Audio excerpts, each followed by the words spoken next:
Okay, hi everybody. After the last video on this radio, I had some questions, so I want to clear a couple things up. So here, let's start off from the beginning. James 222, he has every radio in his arsenal is DDS VFO. It's fun, and he loves it. When you start these radios up, you'll notice that it boots 10695. Well, that's the IF of the radio. Well, it's not actually the IF, it's the local oscillator of the radio. And then all of a sudden it comes on, and that's normal. That's going to do that because the computer has to take a few milliseconds to program the RF generator and put it on. The other thing is, let me not get in front of the camera as much, is when you go to HF receiver mode, I've had people ask me about this. Why does it come up with 27 whatever comes up on there? The reason that happens is because the converter for this 27 meg radio to receive this frequency, you have to do a little mixing.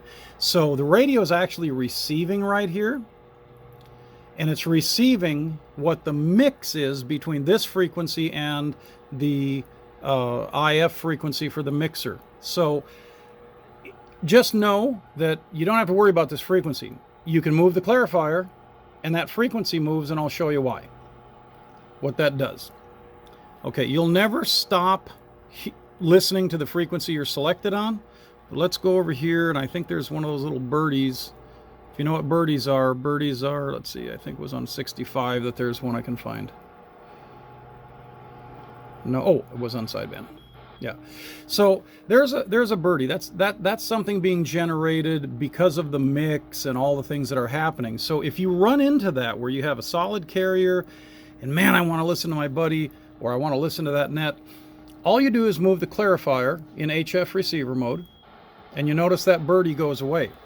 And that tells you two things. Well, it tells you that it's not a real world signal. That is a mixed product, and it's coming from the processor, so you can tune off of that receive. And it's just putting the radio in a different receive frequency, but your primary fundamental frequency is always going to stay the same, so you're always going to listen to that. The computer knows to readjust. So this doesn't change, you're just changing the mix inside the radio.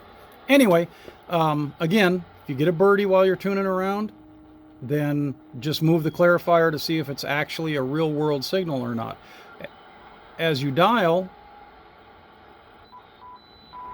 now there's something, you say, well, let me get that out of there. Well, I'm moving it. You notice it doesn't go away? That's an actual carrier from something.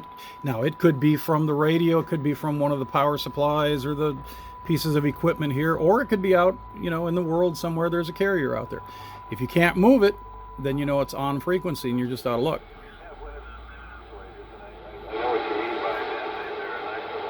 And you see?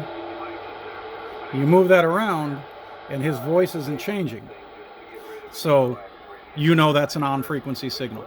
Anyway, hope that explains it for y'all. Hope to hear you more comments on the DDS VFO and the HF receive mod. A lot of fun. Skip's rolling. Let's talk. Channel 38 lower sideband today at the shop.